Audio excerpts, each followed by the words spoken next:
I'm Emma. I'm 72 years old, a retired biology teacher, and for the past 5 years, I've lived quietly in the same house I raised my children in. I don't ask for much, and I've never been one to chase attention. So when they said they were planning a birthday lunch for me, I didn't expect fanfare.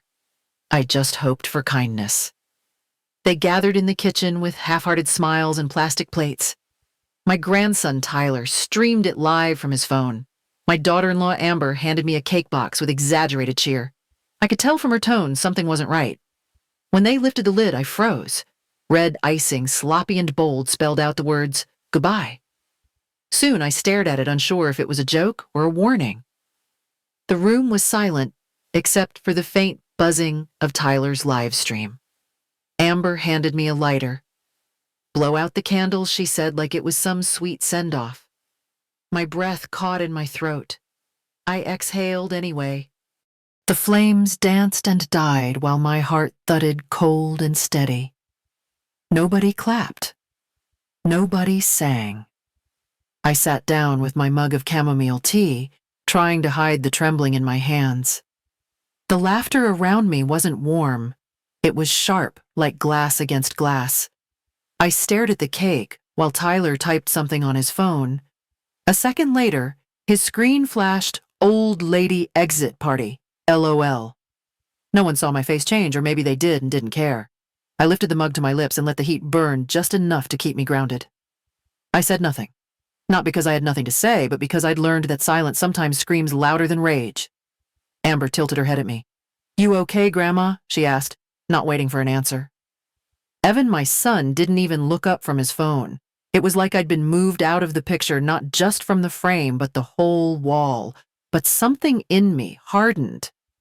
That cake wasn't just a cruel joke. It was a declaration, a message that I no longer mattered, that my exit was expected, maybe even desired.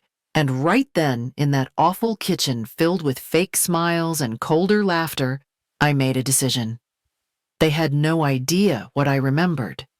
They thought I was just an old woman slipping away, but I was wide awake, watching. And I would not forget.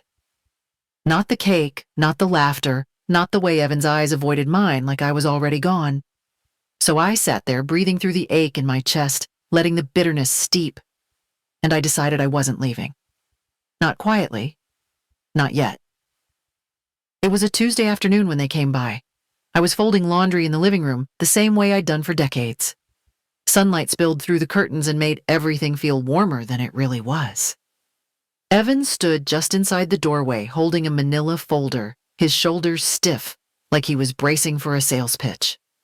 Amber trailed behind him, too cheerful, her hands empty, but her eyes full. I remember pausing over a soft cardigan one I always wore when it rained. They didn't sit down. Evan got straight to it. He said it softly, like I was fragile. "Maybe it's time, Mom. We could help you move somewhere easier, somewhere safer." I nodded, slowly, unsure what they were building toward. Amber added that the house was too big for me now, that the stairs were a risk, that the neighborhood was changing. All of it delivered like concern, but underneath, I felt something colder, like they'd rehearsed. I asked them where they thought I'd go. Evan glanced at the folder and said there was a nice place out near the golf course. He used the word facility, but I heard it as goodbye. Amber smiled like it was a gift. A gentle next chapter. I folded another towel. I asked why now. Evan said it wasn't sudden, just smart timing. The market was strong. If we sold soon, there could be a real win. That word stayed with me. Win, like this was a game. My chest tightened. I looked down at the creases in the fabric and remembered when this house was filled with their voices. First steps, spilled cereal, late-night stomach bugs. Now they wanted to erase it for a financial advantage. Amber placed the folder on the coffee table. She said there wasn't pressure, just something to think about. But her tone was already moving past me. I could see it in her eyes. They'd already decided. They weren't asking. They were waiting. That night, I sat in the dark, long after they left tea untouched beside me.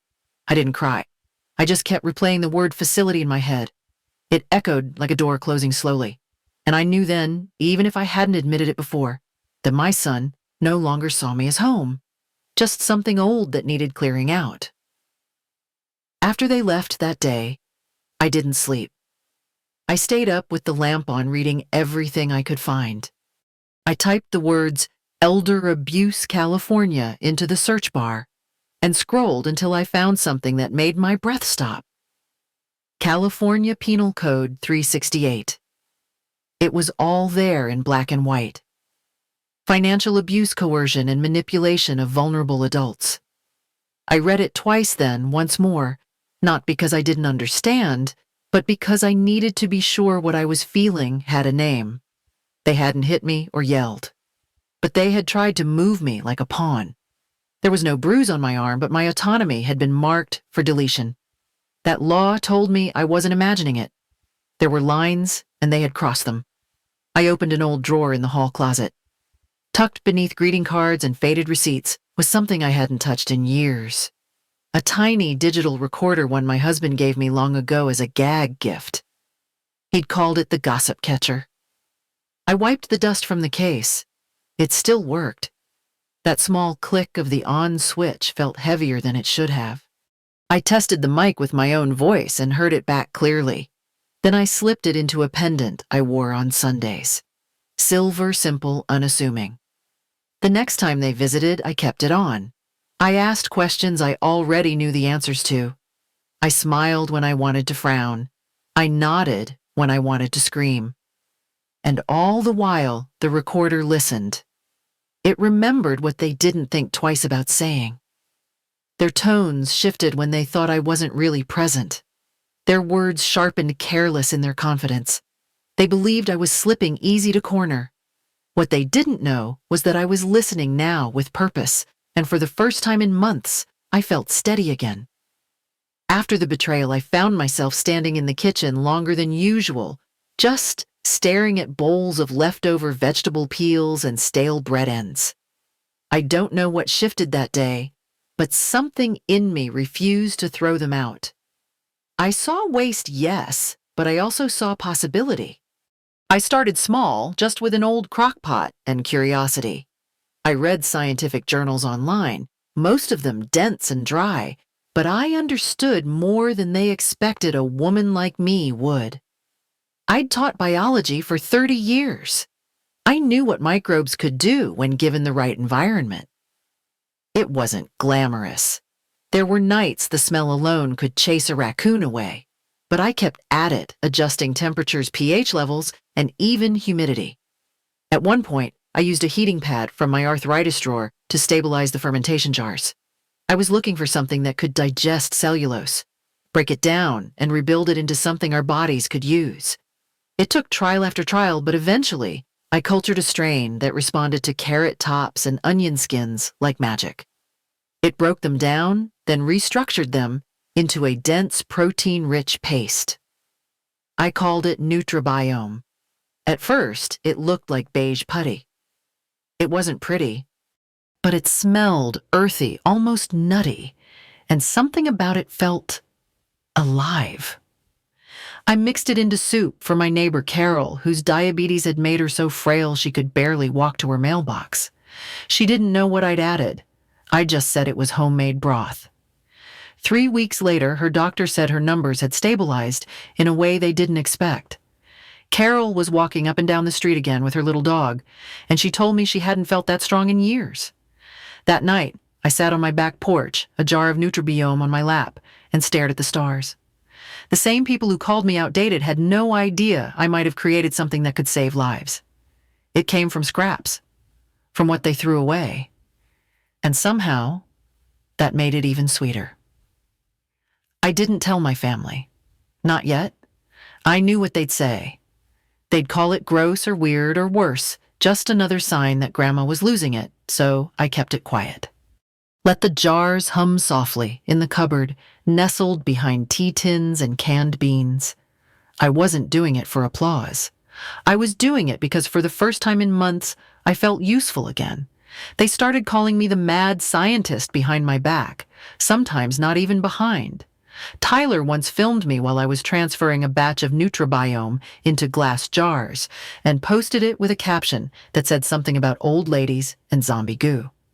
Amber laughed so hard she nearly dropped her mimosa. I heard them joke about the jars smelling like compost, how I was trying to cook bacteria like it was soup. They called it creepy science and said it was proof I needed supervision. Evan told a neighbor once that I had turned the guest room into a chemistry lab full of mold. I said nothing, not because I didn't care, but because their words weren't new. I'd heard the same tone before, just softer.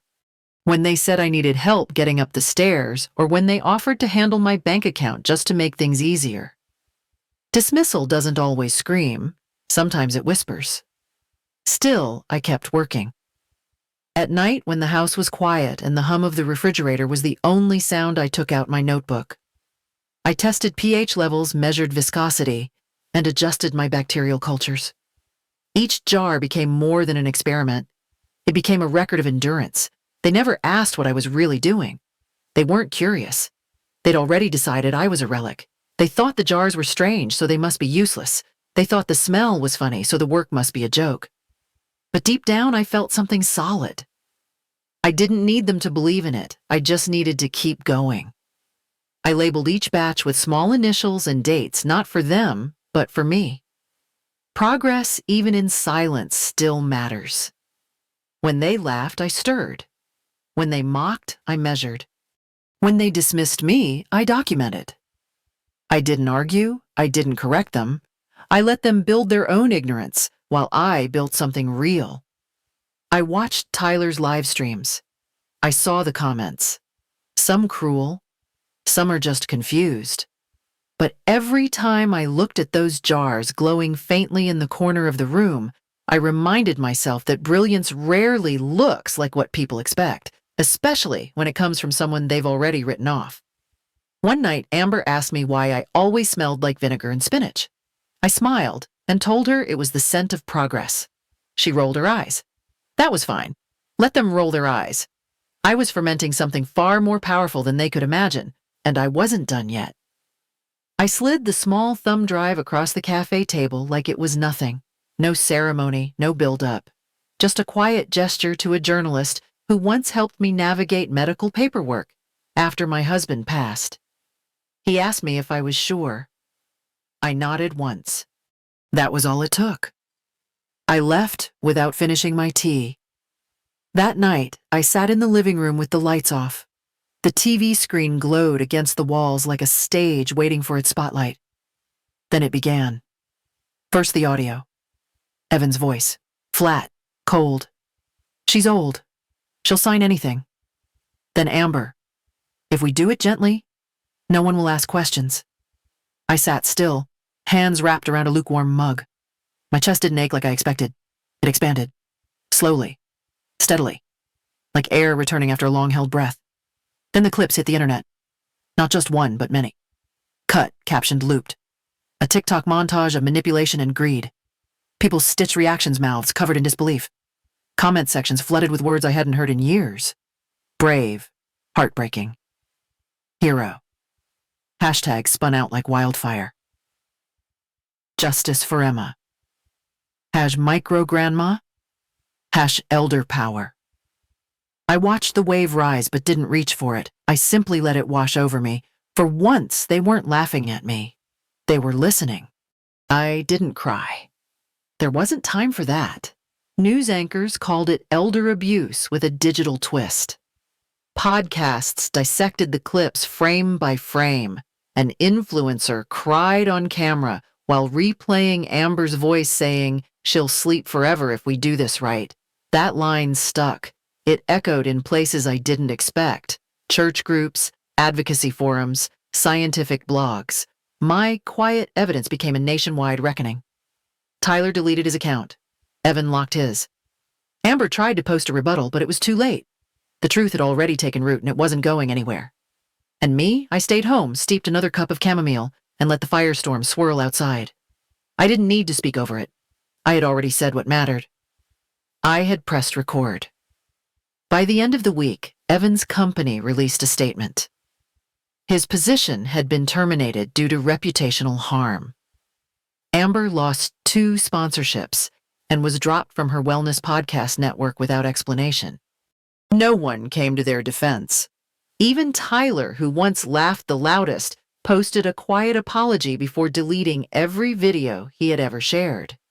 Their house became a fortress of drawn curtains and locked gates.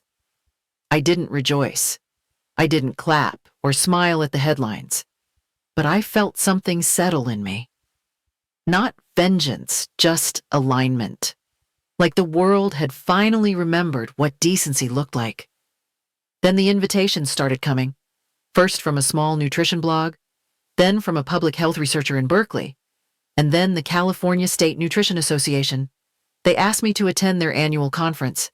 They didn't know who I was at first, just a name tied to something called Neutrabiome. When I arrived, carrying a mason jar wrapped in a cloth napkin, they stared like I was a puzzle piece they didn't expect to fit. But I did fit. My little kitchen science was now a talking point in panel discussions about food insecurity and elder nutrition. Scientists ran tests and confirmed the paste's viability. A few even used the word revolutionary. I stood in the back while they spoke. I didn't need a podium. I had the jars, the data, the quiet results. That was enough. They called me resilient. I called it survival. Amber and Evan were nowhere to be seen, not in the crowd, not in the coverage. Their silence was the only echo they had left.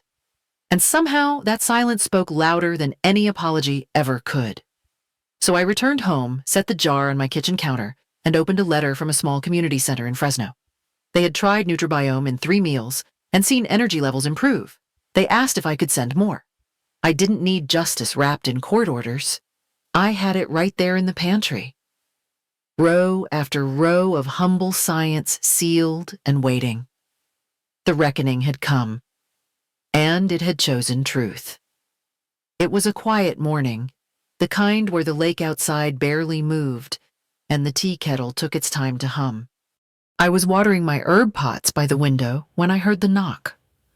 Soft, hesitant, like someone unsure if they belonged.